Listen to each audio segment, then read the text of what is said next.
Originally, I was going to start this video by pointing out how stupid I thought the whole thing was, but the more I thought about it, the more I realized that would just be dismissing the situation. Now, I know that kind of sounds like I'm dramatizing the whole thing.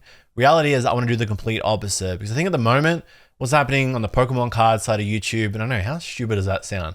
Drama in Pokemon cards is getting entirely out of hand, to the point that you got a video like this by Rattle Pokemon, titled at the time of recording, "The unreleased Pokemon staff promos are stolen until proven otherwise," targeting one of the most respected and well-liked members in the Pokemon card community, PTCG Radio, also known as Wassy, also known as Wassy, and Ross. Now, I want to make this perfectly clear before we go any further with the video.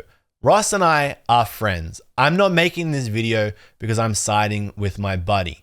I'm making this video because the impact of what's happened over the last day or so is pretty significant, and I want to see less of it on YouTube because it doesn't help anything. The summary of what's happened here is that Ross put a video out called "These Are Real. Missing staff promos are actually coming." If you don't know what a staff promo is, even though you collect Pokemon cards, totally understandable, because this is a pretty niche part of Pokemon card collecting. But basically, when you go to pre-release tournaments, you open them up, you get like a special promo card inside, and it's going to stamp. Usually the stamp is the logo from the set. That's a pre-release promo.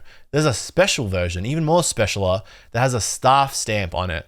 And those cards are meant to go to tournament organizers, judges, as a way of saying thank you to the volunteers at your local game stores that make those events happen. Now, a couple of years ago, around about when Vivid Voltage came out, in fact, it was specifically about Vivid Voltage, we had this Charizard staff promo. And this came out, as far as I can remember anyway, when we were at the peak of the Pokemon card hype, where everybody was going crazy back in 2020.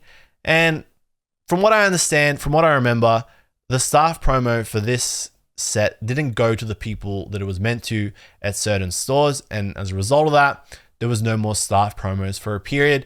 We didn't see them for Fusion Strike, Battle Styles, Chilling Reign, and some other sets until just recently. Now, a couple of LGSs, local game stores, if you weren't following along, in Europe started to receive these over the last couple of days. And Ross accumulated that information, verified it with a number of those stores, and then presented it here in this video that he put up 3 days ago, 5,800 views. Now, Ross is a very credible person. I'm not just saying that because he's been around for a long time. You go look at his history on YouTube. I mean, I am kind of saying that because he's been around for so long, but there's more to it than that. Nearly 50 million views, 2013 join date, 5,500 videos, and 127,000 subscribers. Now, numbers aren't a metric or a way of measuring whether you can trust somebody, and that's not to discredit Ross, but when you consider that Ross's entire channel revolves around Pokemon cards, news, information about how to play, the history of the game, and the fact that he's casted at Worlds, the biggest Pokemon tournament ever in 2022 in London, as well as multiple ICs, OCIC in February and London at EUIC in April, I'd say there's very little reason for Ross to create a video about stolen promo cards and lie in his video for 5,800 views. In fact, I think Ross has got a lot more to lose than to gain from that. This is where we get to the really difficult part of the video, because I don't want to just inject my thoughts and opinions onto you. I want you to come to your own conclusions. And for you to come to your own conclusions, you got to go and watch Rattle's video. Now, in the same breath, I don't want you to watch Rattle's video, not because I dislike Rattle, but because the more people that watch Rattle's video, the worse the impact of this is going to get. And in the broader Pokemon card YouTube space, I think the more disgusting and vile these drama videos are going to become. In the 29 minutes and 32 seconds of Rattle's video, he suggests that the staff promos are stolen because Ross didn't provide proof that the LGSs received them legitimately. If that sounds dumb, it's because it is dumb. The onus isn't on Ross to prove that they were received legitimately, even though they were. Even though Ross is a verifiable and trustworthy person and has gone and done that, he doesn't need to provide proof that they were sent legitimately. If Rattle has reason to believe that they weren't, he needs to provide evidence suggesting that. In Rattle's video, he didn't do that. He speculated based on what's happened with staff promos and stolen cards in the past, but he nowhere in it did he provide any proof that they were stolen. He just suggested and used very loose language like "if" and "in my opinion," which is a great way to avoid a definitive statement. And that's basically what Rattle's done. He's smeared Ross's brand, trustworthiness, and name, and he has defamed him. Despite all that, Rattle has taken to Twitter to claim that it isn't defamation, and he's still here saying, you still haven't shown that these were distributed in an official way, and neither has anyone else. And the funny thing about that is, in response to Rattle's tweet about the video, there are people doing just that. In fact, the LGS that Ross spoke to and referenced in his videos replied here, validating Ross's claim. Now, ordinarily when this happens and you get ratioed this hard, and this is a pretty fat ratio with 43,000 views and only 14 likes, an apology comes out. An apology is great if you mean it, but in this situation, an apology isn't enough. And that's not to say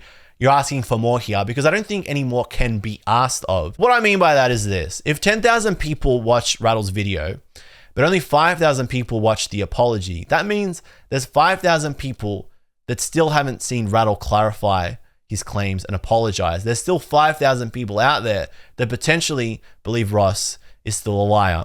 And that is an issue for Ross. And no apology can take that back. It's why if you think someone isn't telling the truth, or you got reason to believe that they're doing something dodgy or shameful or unorthodox, whatever it is, you got to be absolutely sure. You got to be certain, 100%. Because once you go this route, you can't go back. And the damage from it is irreparable. A lot of people on this platform just want to keep their heads down, provide quality content, and go about their day. For Rattle to make a video coming at Ross like this is desperate. Gekigudo summed it up perfectly, being so desperate for views that you attack one of the most wholesome people in the community. And if you've ever had the fortune of meeting Ross at an IC or a regional, you would know how true that is. I've met him multiple times, I've had chats with him, and I've seen complete strangers, fans, walk up to him, and Ross every single time gives them a 5, 10, 15-minute chat about Pokemon cards. And I think the more you go to Pokemon card events or collector-con events, or even stuff like Card Party coming up, Cali, that's not a shameless plug, the more you'll start to realize that the drama that happens here online is just non-existent in the real world, and people ultimately don't care about it. I personally am tired of seeing the Pokemon card space being engulfed in drama video from drama to video. And yeah, there are a lot of people that are acting in bad faith in the space, and I do believe that they should be called out, but Ross is not one of them. And to see people actually support Ross was fantastic. If you go to Rattle's video, you will see there are a whole bunch of comments calling him out, and I just want to scroll through there in case they get deleted so that you too can see that this is what happened, because I don't want to see the narrative on this whole thing get shifted into something that it wasn't, because this is what it was. Rattle put a video up. He called him a liar. He smeared him for about 15 minutes. The last 15 minutes, he shared DMs with somebody. It's really not that interesting.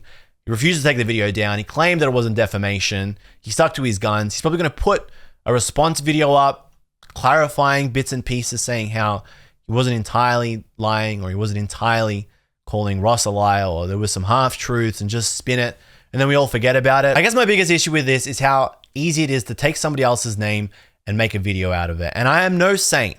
I have played with fire myself on this platform, which is why I know that ultimately nothing positive can come from it. So if I leave you with anything, it's that there's more to life than what's happening here on YouTube in the Pokemon card space. But if you say something about somebody, you better really, really believe it's true, because oftentimes there's no going back from it. Anyway, that's my take.